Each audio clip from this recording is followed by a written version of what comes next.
हाय नारद जी का हमने बिगाड़ा क्या था जो मेरी भोली भाली बेटी के लिए ऐसा दूल्हा खोज करके विवाह तय करवाया। नारद जी को बुलाओ। तो नारद जी को बुलाया गया। नारद जी आए। देखो पार्वती मैया भी अपनी मैया को समझा रही है, माता जिसके भाग्य में जो लिखा होता है वो होके रहता है, इसमें आप रोना धोना बंद करो। और आप नहीं जानती हो शिव ही जगत के स्वामी हैं, शिव ही जगत के मालिक हैं। मैया हमारे शिव को जो आपने रूप निहारा है, शिव वैसे नहीं है। सत्यम शिवम सुंदरम। शिव का रूप बड़ा सुंदर है, बड़ा निराला है। आपने महाकाल वाला रूप देखा होगा, इसलिए डर गई। कालों के भी जो काल हैं। अब मैया को समझा रहे। इधर नारद बाबा है। नारद बाबा ने समझाया और पूर्व जन्म का वृत्तांत बताया। मैना रानी तुम्हारे जन्म घर में जो जन्मी है वो साक्षात जगदम्बा है। यही सती थी। सती का देह त्याग करके तुम्हारे ऊपर अनुग्रह करके तुम्हारे यहां माता ने जन्म लिया है। और इन्होंने तप किया है, भोले बाबा को प्रसन्न किया है। ये बिना शिव के रह ही नहीं सकती। अब मैना को होश आया, मेरे घर में जो बेटी है वो जगदम्बा रूप में आई है। मैना रानी भगवान शिव जगत पिता को ब्याहने के लिए माता पार्वती जी को लेकर के बैठी हैं। और अब भांवरे और अब संकल्प, अब गणेश आदि का पूजन होना है। तो गणेश जी का पूजन, विवाह हुआ नहीं गणेश, तो गणेश एक नहीं है, कल्प कल्प की कथाएं अनेक हैं। और गणेश जो है आदि गणेश, आदो गणेश अंबिका, विवाह में आदि गणेश अंबिका का पूजन किया जाता है। उनका पूजन हुआ और ब्रह्मा जी वैदिक लोक रीति के द्वारा विवाह संपन्न कराते हैं। माता पार्वती जी ने वचन मांगे भोले बाबा से, तीर्थो व्रतोद्यापन यज्ञ दानम। भोले बाबा से कहा यज्ञ में, दान में, तीर्थ में, व्रत में, उद्यापन में, इन सब में हमको आपके साथ रहना है। भोले बाबा सब वचनों को मान लेते हैं और भावरे पड़ती हैं। भावरे पड़ी, विवाह हुआ। पार्वती मैया को ब्याह के कैलाश पर्वत के शिखर पर ले आए। ऐसे बहुत ही आनंद के साथ रहने लगे।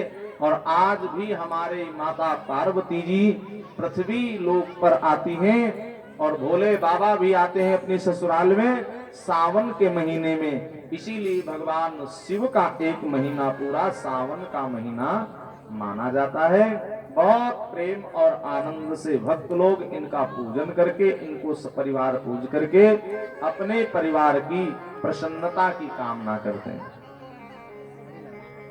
भोली पार्वती मैया की जय हो। अब इनसे बहुत ही सुंदर एक पुत्र उत्पन्न होते हैं जिनका नाम हुआ खड़ानंद स्वामी कुमार कार्तिकेय जी।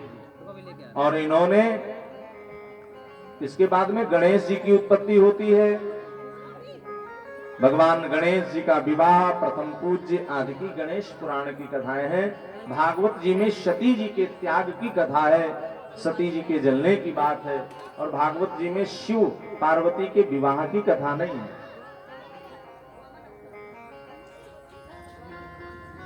रामचरितमानस में भगवान के विवाह की पावन कथा है। तब जन्म्यो खड बदन कुमारा, तारक असुर समर हिमारा। भगवान गणेश जी उत्पत्ति होती है और बहुत ही श्रद्धा और प्रेम से अपने माता पिता के चरणों में रहते हैं। माता पार्वती जी ने जगत पावनी मंगल करणी राम कथा को जाकर के भोले बाबा से प्रश्न किया है। तब भोले बाबा ने राम कथा को पार्वती जी को श्रवण कराया। भागवत जी में मैत्रेय जी कहते हैं कि स्वयंभू मनु और शत्रुपा जी से जो 5 संतानों में से एक पुत्र संतान है, उनका नाम है उत्तानपाद। उत्तानपाद जी को राजपाट सौंप करके स्वयंभू मनु और शत्रुपा तपस्या करने चले गए। इनकी दो पत्नियां हुई, एक का नाम हुआ सुरुचि, दूसरी का नाम हुआ सुनीति। इन दोनों से एक एक पुत्र हुआ। एक के बेटे का नाम हुआ ध्रुव, दूसरे का नाम है उत्तम कुमार। देखिए बात समझने की ये है, कथाएं तो आज बहुत ज्यादा है और सब कथाओं को हम आपको सुना पाए ये संभव नहीं है और ना ही आप लोग सुन पाओगे। कथाओं का विस्तार अनंत है और समय बहुत कम है। समय की मर्यादा को देखते हुए हम कथाओं को कह के समझाने का आप लोगों को प्रयास करेंगे। सुनीति का मतलब होता है, नीति माने होता है वेद। वेद के बताए हुए मार्ग पर जो चलता है उसको हमेशा सुख मिलता है, नीति का मार्ग। और सुरुचि का मतलब होता है अपनी, स्व माने अपनी, रुचि माने इच्छा, अपनी इच्छाओं के अनुरूप जो चले। वेदों को मानना ही नहीं है, शास्त्र को मानना नहीं है, जो भगवान ने कहा है उसको बिल्कुल नकार देना है। अपने मनमाने तरीके से जो लोग रहते हैं उनके जीवन में भविष्य उनका बड़ा अंधकारमय होता है। आगे जीवन में बड़ी कठिनाइयां आना शुरू हो जाती है। इनका बेटा होता है उत्तम। उत्तम का उत्तम होता नहीं, लगता है उत्तम। बुराई का फल कभी अच्छा हो ही नहीं सकता और अच्छाई का फल कभी बुरा हो ही नहीं सकता। सुनीति और सुरुचि से एक एक पुत्र हुआ। उत्तम कहते हैं, उत्तानपाद कहते हैं उनको जो जिनके पैर माता के गर्भ में तने रहते हैं ऊपर को, वही उत्तानपाद। उत्तानपाद की दो रानियां। और मानो ये हमारे आपके जीवन की कथा है। सुमति कुमति सबकी उर रही, नाथ पुराण निगम सकाहि। जहां सुमति तहां संपत्ति नाना, जहां कुमति तहां विपत्ति निदाना। उत्तम कुमार जी एक बार अपने पिता की गोद में बैठे थे। ध्रुव जी महाराज पहुंचे, उत्तम को उतार दिया, ध्रुव को स्नेह करने लगे और सुरुचि ने ध्रुव जी को जमीन में पटक करके कहा अगर भगवान के गोद, अपने पिता की गोद में बैठना है तो भगवान को प्रसन्न करके तुम वरदान मांगो, हमारे गर्भ से जन्म लो, तब तुम बैठ सकते हो।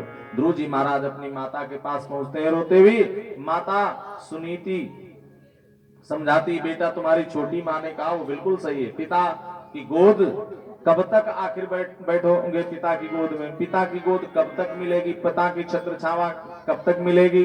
और जगत पिता की छत्र छाव जीवन पर्यंत मिलती है। इसलिए बेटा जगतपति की गोद का आश्रय ले लो। निकलते ही ये अपने घर से, मार्ग में नारद जी से भेंट होती। नारद जी ने मंत्र दे दिया, पता ठिकाना बता दिया। वृंदावन में मधुवन है और मधुवन में पहुंच करके जैसे गुरु जी ने बताया था उस क्रिया को अपना के योग के द्वारा, ध्यान योग के द्वारा नाम जप को करना शुरू किया। 1 महीने में 3 रात्रि के बाद कैथे के फल इत्यादि खाए। दूसरे महीने में सूखे पत्ते 6 दिन के बाद में खाए। तीसरे महीने में 9 दिन के बाद में केवल जल पिया। चौथे महीने में 12 दिन के बाद केवल श्वास को पिया। 5वें महीने में पंचमोन्मासन प्राप्ते जित श्वासो नृपात्मजो, 5वें महीने में श्वास को जीत लिया। अब यहाँ समस्या ये है, हम लोगों को अगर कोई गुरु जी बता दें कि पूजा ये करना और 1-2 व्रत की अगर फायदा नहीं मिलेगा तो भगवान को, गुरु जी को 50 बातें सुनाएंगे, गालियां देंगे और उठा करके भगवान जी को गोमती जी में प्रवाहित कर देंगे। ये देवता पूजा बढ़िया सफल करने वाले नहीं। बोले देवता कौन बढ़िया है? तो कहा जो देवता पूजा ना करो और फायदा दे दे। ऐसे कई एक देवी देवता हैं, उनका केवल मान्यता मान दो। बोले क्या मान्यता? बोले संकट पड़े तो संकटा मान दो। हे संकटा माता हम सुहागले खिलाएंगे, हमें संकट से बचा लो। और संकटा माता काम कर देती हैं। और एक चट्ट देवी चली, अगर चट्टपट्ट काम बनाना है तो चट्ट देवी का ध्यान करिए। करना कुछ नहीं, मानने तो खाली है और काम देवी बहुत बढ़िया करती हैं। ऐसे देवता चाहिए। अब ऐसे देवता की पता चला सूख करके बिल्कुल दशा बिगड़ जाए, ऐसे देवता को कौन पूजे? गुरु के वचनों का अनादर नहीं होना चाहिए। जो प्राप्त करना है जो प्राप्त है वो पर्याप्त है। ये तो हो गई संतोष की बात। अगर मन अनुकूल आपको चाहिए तो देवता का आराधन पहले करना पड़ेगा। स्थिर सुख धन वैभव चाहिए तो आपको ऐसे देव को, आपको अगर अपना प्रारब्ध बदलना है तो अपने प्रारब्ध को बदलने के लिए परमात्मा को कठिन तप करके प्रसन्न करना पड़ेगा। दुनिया के सामने बहुत रो लिए, भगवान के सामने रो के देखो, तुम्हारे सब झंझट सब काम बना दे, तेरी बिगड़ी बना देगी चरण रज राधा रानी की। तो वृंदावन में, मधुबन में ध्रुव जी तपस्या कर रहे हैं। 5 महीने बीत गए हैं तपस्या करते करते। 5वें महीने में श्वास को भी जीत लिया। अब ना श्वास तक नहीं लेना है, खाने पीने की तो बात छोड़िए। और गुरु जी के वचनों पे विश्वास है, समाधि लग गई है, परमात्मा आएंगे, विश्वास टूटना नहीं चाहिए। जिस भक्त का विश्वास अडिग है उसी के सामने तो परमानंद प्रकट होकर के खड़ा होता है, और तब वो भगवान कहते हैं कि तुम वरदान मांगो। देवता सब घबराए, भगवान की प्रार्थना की, भगवान आ जाते हैं ध्रुव जी के पास और कहते हैं बेटा ध्रुव तुम वरदान मांग लो। अब ध्रुव जी रो रहे हैं क्योंकि अंदर की झांकी जब गायब किया था भगवान ने, तो ध्रुव जी के आंख फड़फड़ाई थी, होंठ फड़फड़ाए, चेहरा बन गया, आंखों से अश्रुपात होने लगा। और देखा कि आंखें खुली तो वही आनंद साक्षात बाहर परमानंद प्रकट होकर के खड़ा है जो अंदर हमारे सुख दे रहा था। अब ध्रुव जी कुछ कहना चाह रहे हैं, इनसे बोलना चाह रहे हैं, वाणी अवरुद्ध है, निकल नहीं रही। भगवान ने कपोल में शंख का स्पर्श कराया। ध्रुव जी भगवान की स्तुति करते हैं। यो अंतः प्रविश्य मम वाचमिमां प्रसुप्तां संजीवयत् किल शक्तिधरा स्वधाम्ना अन्यश्च हस्तचरण श्रवण त्वगादीन् प्राणान् नमो भगवते पुरुषाय तुभ्यम्। गुरु जी कहते हैं प्रभु जी मैंने इतना जाना है और हम कैसे आपकी स्तुति करें।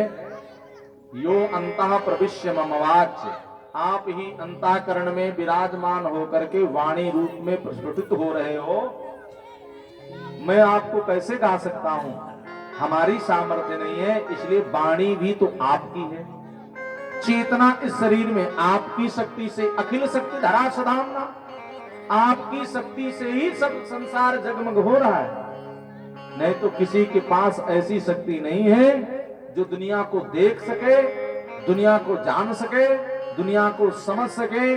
हे प्रभु अन्यश्च हस्त चरण श्रवण त्वगादीन, अनेकों हाथ, अनेकों पैर, अनेकों भुजाएं, अनेकों गर्दन, अनेकों उदर, और मैं इतना जानता हूं और क्या कहूं, प्राणान नमो भगवते पुरुषाय, आप ही सबके प्राण हो। ऐसी ध्रुव जी की स्तुति, ध्रुव जी द्वारा स्तुति भगवान की गाई जाती है। भगवान ने ध्रुव जी को उठा के अपने गोद में बैठा लिया और कहते वरदान मांग। देखो भगवान आपके पास कब आएंगे। तो एक बड़ा प्यारा गीत मुझे स्मरण आ रहा है। तुमने आंगन नहीं बुहारा, आंगन का मतलब अपने हृदय को तुमने निर्मल नहीं किया, कैसे भगवान आएंगे। जब अगर भगवान को चाहते हो अपने पास तो तुमने आंगन नहीं बुहारा, तेरा गंदा पड़ा द्वारा, कैसे आएंगे भगवान, कैसे आएंगे भगवान।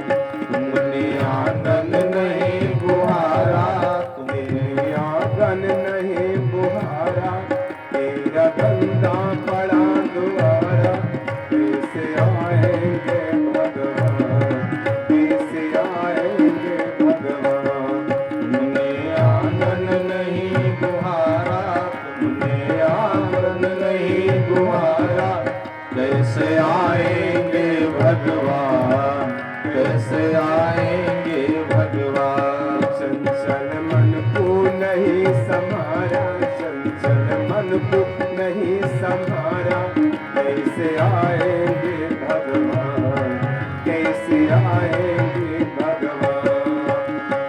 हर कोने कलमस कसाई की लगी हुई है ढेरी, हर कोने कलमस कसाई की लगी हुई है ढेरी। नहीं ज्ञान की किरण कहीं भी, हर कोठरी अंधेरी। नहीं ज्ञान की किरण कहीं भी, हर कोठरी अंधेरी। आंगन चौबारा हो, आंगन चौबारा अंधियारा, आंगन चौबारा अंधियारा। कैसे आएंगे भगवान, कैसे आएंगे भगवान, कैसे आएंगे भगवान, कैसे आएंगे भगवान।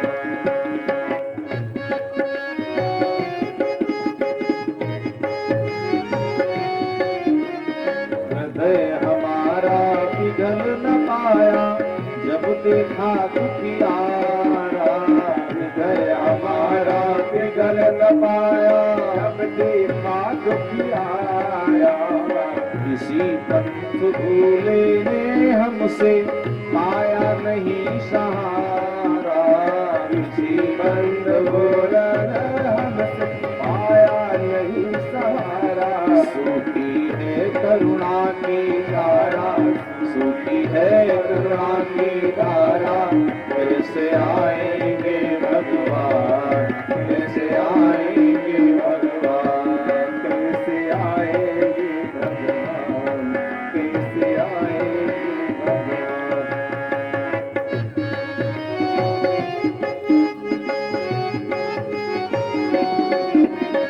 अंतर के पट खोल देख लो, ईश्वर पास मिलेगा। अंतर के पट खोल देख लो, ईश्वर पास मिलेगा। हर प्राणी में ही परमेश्वर का आभास मिलेगा। हर प्राणी में ही परमेश्वर का आभास मिलेगा। सच्चे मन से वो सच्चे मन से नहीं पुकारा, सच्चे मन से नहीं पुकारा। कैसे आएंगे भगवान, कैसे आएंगे भगवान, कैसे आएंगे भगवान, कैसे आएंगे भगवान।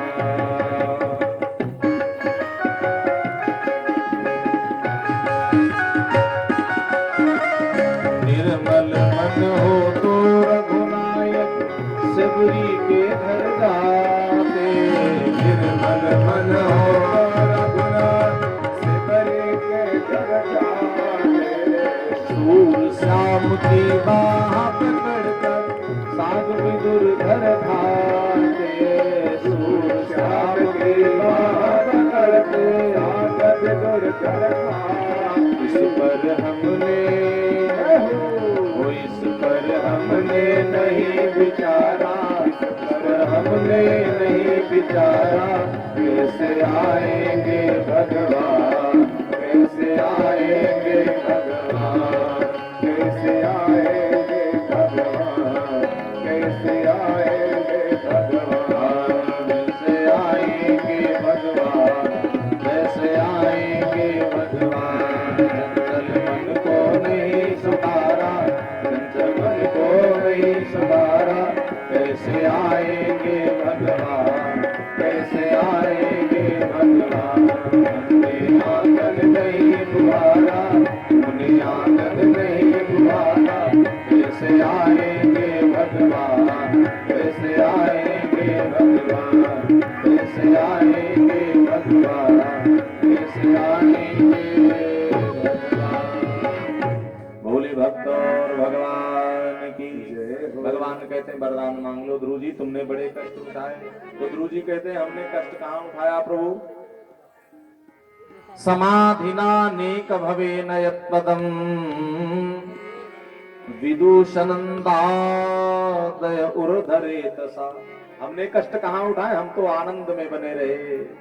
6 महीना दुनिया को लगता होगा कि कष्ट उठाए हैं, समाधि में जब पहुंच गए हम तो ऐसा अद्भुत आनंद मिल रहा था। मासे रहम खड विरमुष्य पादयोश छाया मुपेय यत पादगता प्रदग्मति। और प्रभु जी आप कह रहे हो खुले में रहे, तो हम खुले में कहाँ रहे? जैसे कोई मड़ैया में रहता है, जैसे कोई छत्र में छत के नीचे रहता है, ऐसे ही आपकी चरणों की छत्र छाया में हम थे। और जो आपके चरणों की छत्र छाया में हो, उसे दुनिया के जितने भी दुख हैं वो दुख कहाँ, वो तो सुख मालूम पड़ता है। भाई जो दुनिया को लगता है कि ये दुख है, वो किसी के लिए सुख होते हैं। और उन अभावों में जो भावों का दर्शन करता हुआ सुंदर विचरता है, वही तो साधु और वही तो भगवान का परम भक्त हुआ करता है। सुखदेव जी महाराज कहते हैं, भगवान ने ध्रुव जी को कहा, ध्रुव तुम्हारे लिए मैंने ऐसा दिव्य भवन बनवाया है, वहां से तुमको कोई नहीं हटाएगा। अभी तुम 36,000 वर्ष का राज्य का भोग करोगे इस पृथ्वी पर। और भगवान ने विदा किया है, ध्रुव जी अपने भवन में आए। माता पिता ने बड़ा आदर सत्कार किया, ध्रुव जी को राजा बना दिया। ध्रुव जी का विवाह इरावती के साथ होता है और इनके पुत्र हुए उत्कल। उत्कल के बेन हुए, ये पापी राजा हुए। और इनके शरीर का जब मंथन किया गया तो पृथु जी का प्रादुर्भाव होता है। पृथु जी प्राचीन बर्ही प्रचेता, इनको भगवान शिव का और नारद का उपदेश मिला, नारायण कवच इत्यादि का, और ये भगवान के दिव्य धाम को प्राप्त कर लेते हैं। बोले सतगुरुदेव भगवान की जय। और ध्रुव जी महाराज को मृत्यु भी हाथ नहीं लगा पाती है।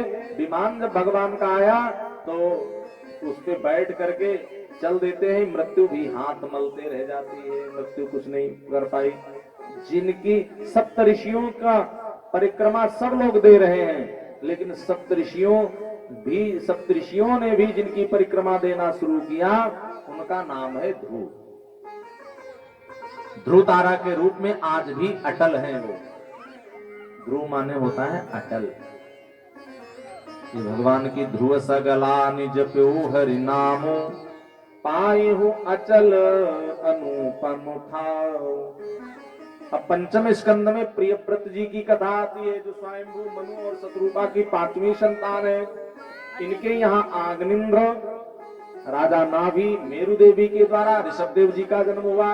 इनके 100 पुत्र हुए। भरत आदि इन्होंने अपनी प्रजा को समझाया और जिस मार्ग को अपनाया, उस मार्ग का नाम आज लोग उस धर्म को जानते हैं जैन धर्म के रूप में। जैन धर्मी हुए। भरत जी ने भी जंगल में जाकर के साधना की, लेकिन जंगल में इनको एक मृग के बच्चे से राग हो गया, जिसके फलस्वरूप इनको मृग योनि में जाना पड़ा।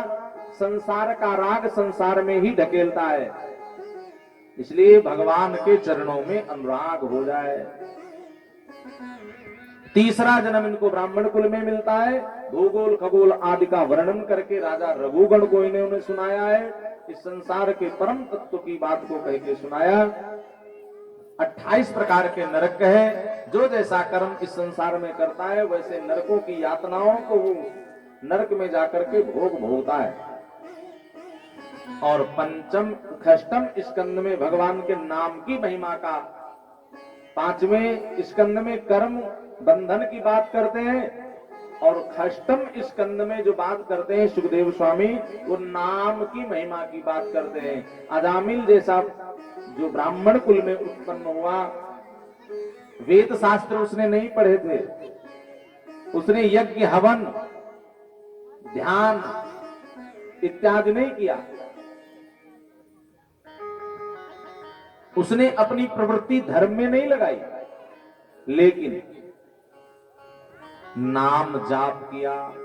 कैसे? अपने बेटे का ही नाम नारायण रख लिया और वही मुक्ति का कारण बन गया। अंतिम में नारायण नाम को पुकारा, भगवान के धाम को प्राप्त हो जाता है। अजामिल भगवान के धाम को नाम जपने से प्राप्त हो गया।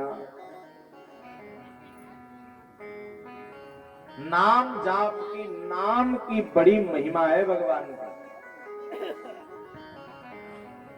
भव सागर में पत्थरों पे भी नाम लिख दिए गए तो वो पत्थर तैर रहे हैं जल के ऊपर। ऐसे ही भव सागर से जो पार जाना चाहते हैं, भव सागर चाहा पार जो पावा, तो राम नाम पाकर दृढ़ नावा।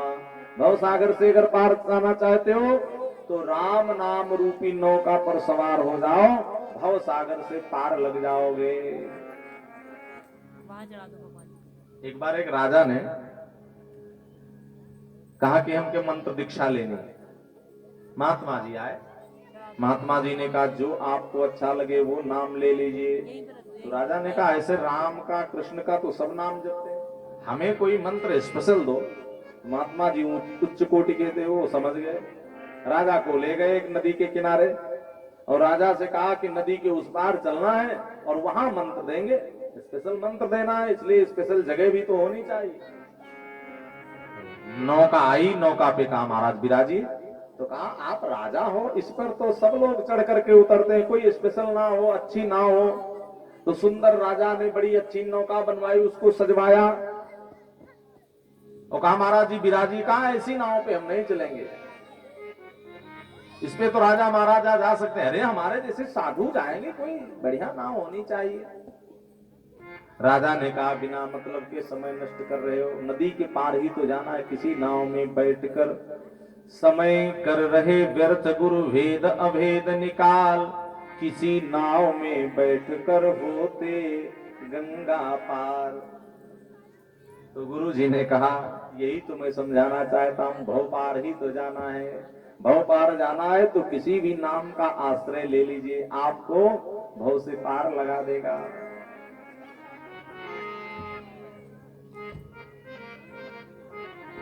राजा के बात समझ में आ गई। तो भगवान का जो नाम मंत्र है ये बड़े से बड़े संकटों से भी बचाने वाला है।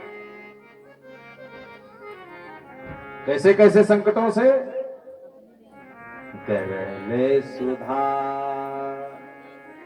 रिपु करहि मिताई, गोपद सिंधु अनल शीतलाई, करल सुधा रिपु करहि मिताई, गोपद सिंधु अनल शीतलाई। श्री राम जय राम जय जय राम, जय सिया राम जय जय सिया राम, श्री राम जय। गरल सुधा रिप करें, दुश्मन भी दोस्ती करने लग जाते हैं। और सिंधु तो बहुत छोटा सा मालूम होता है, ये राम नाम का प्रताप है, राम नाम की महिमा है। प्रविश्य नगर की जय सब काजा, हृदय राखी कौशलपुर राजा। हृदय अंतःपुर में भगवान को विराजमान कर दीजिए। प्यारे ये मन जो है ना, इसको मंदिर कहा गया है। और मंदिर की शोभा तो मूर्ति अगर सुंदर बैठी हो तो शोभा है, और मूर्ति अंदर ना बैठी हो तो मंदिर मंदिर प्रतिकर शोधा। हनुमान जी से संत शोध कर रहे हैं।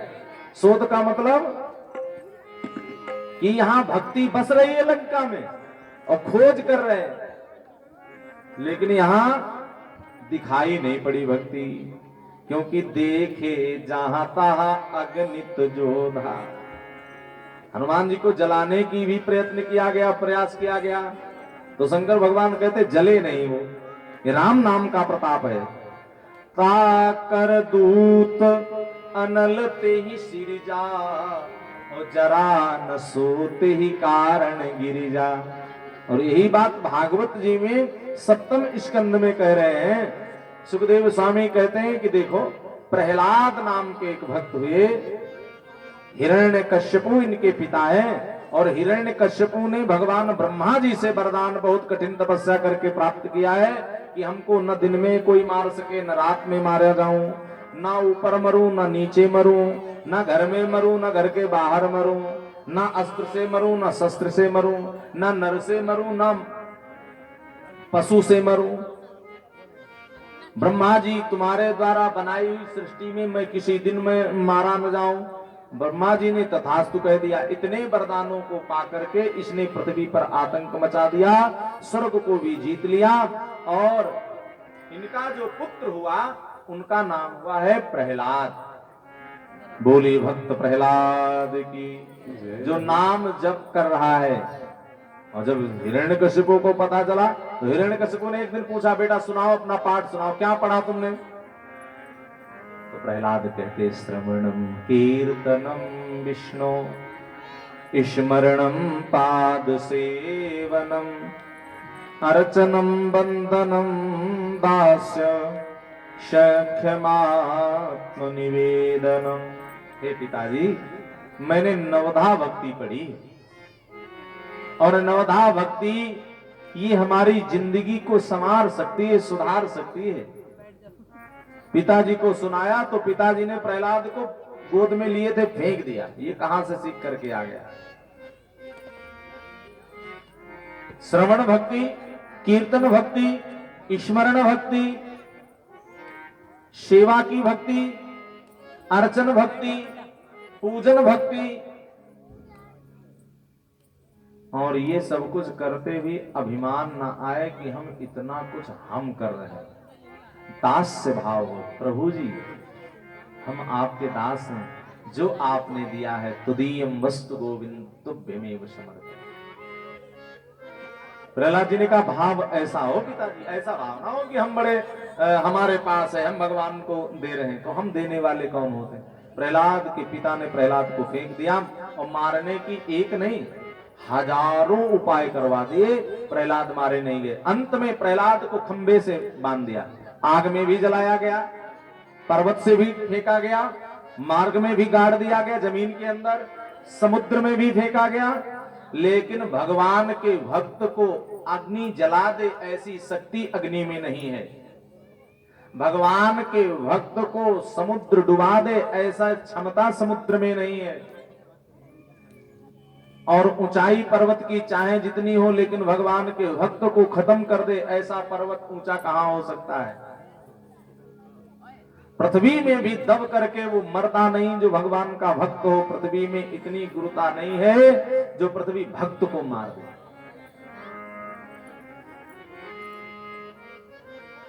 कहते हैं ना, जो अहंकार शून्य हो जाते हैं, जो जितना बड़ा होता है वो गिरता है, जो जितना भारी होता है, जो जितनी ऊंचाई पे होता है, वो वहां से गिरता है तो उसको उतनी ज्यादा ही चोट लगती है, और जो जमीन पे ही है उसको क्या चोट लगेगी?